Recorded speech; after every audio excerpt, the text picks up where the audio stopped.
মে মাসের প্রথম সপ্তাহ থেকেই অর্থাৎ 1 মে থেকে ভূমিহীন কৃষক বন্ধু এবং যুবসাথী প্রকল্পের স্ট্যাটাস চেক করা যাবে অনলাইনে। আপনারা নিজেই বাড়িতে বসে স্মার্টফোনের মধ্য দিয়ে যুবসাথী প্রকল্প এবং ভূমিহীন কৃষক বন্ধু প্রকল্পের স্ট্যাটাস চেক করতে পারবেন। কেন এই মে মাসের আগে আপনারা অর্থাৎ ভোটের আগে ভূমিহীন কৃষক বন্ধুর স্ট্যাটাস যদিও চেক করা যেত, বর্তমানে বন্ধ রয়েছে, আর যুবসাথী প্রকল্পের স্ট্যাটাস চেক করতেই পারলেন না কেন? তাও আজকের এই ভিডিওটি। তাই এই ভিডিওটি অত্যন্ত গুরুত্বপূর্ণ, ভিডিওটি শেষ পর্যন্ত দেখুন। আমি প্রথমেই আপনাদেরকে দেখাচ্ছি, এই দেখুন এই যে লেখা রয়েছে ভূমিহীন কৃষক বন্ধু প্রকল্পের ওয়েবসাইট মেইনটেন্স আছে কত তারিখ পর্যন্ত না 30 এপ্রিল পর্যন্ত। 30 এপ্রিলের পর দেখবেন মে মাস থেকে আপনারা ভূমিহীন কৃষক বন্ধুর স্ট্যাটাস চেক করতে পারবেন। তবে বন্ধ করে রাখা হয়েছিল কেন? বন্ধ করে রাখা হয়েছিল এই কারণেই, অনেকেই টাকা পেয়ে গিয়েছেন এই প্রকল্পে, আবার অনেকেই টাকা পাননি। আর এক্ষেত্রে দেখা গিয়েছিল অনেকেরই নো রেকর্ড ফাউন্ড দেখাচ্ছিল, অর্থাৎ ডিজিটালি ভাবে এন্ট্রি হয়েছিল না।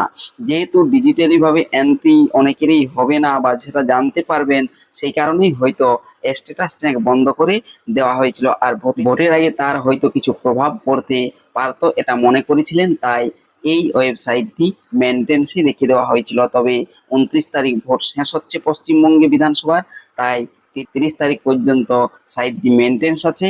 1 মে থেকে দেখবেন আপনারা স্ট্যাটাস চেক করতে পারেন। আর যুবসাথী প্রকল্প সেই একই ব্যাপার হয়েছে। যুবসাথী প্রকল্পেও কিছুজন টাকা পেয়েছেন, আবার কিছুজন পাননি। যারা টাকা পেয়েছেন তাদের তো ঠিকই রয়েছে, স্ট্যাটাস চেক করতেও পারতেন। যারা টাকা পাননি আর চেক করতে গিয়ে যদি নো রেকর্ড ফাউন্ড বা নো ডাটা ফাউন্ড দেখাতো, তাহলে তাদের খারাপ লাগতো। আর এখন যেহেতু টাকা পাননি, ওনারা কিছু বুঝতেই পারছেন না, তা এন্ট্রি করা হয়েছে কি এন্ট্রি করা হয়নি এটি বুঝতে পারছেন না। সেই কারণেই তারা অতটা আর কি প্রভাবিত হচ্ছে না। আর এটাও হয়তো ভোটে কোনো রকম প্রভাব পড়তে পারতো, তাই ভোটের আগে এই যুবসাথী প্রকল্পের স্ট্যাটাসটিও বন্ধ করে রেখেছিলেন।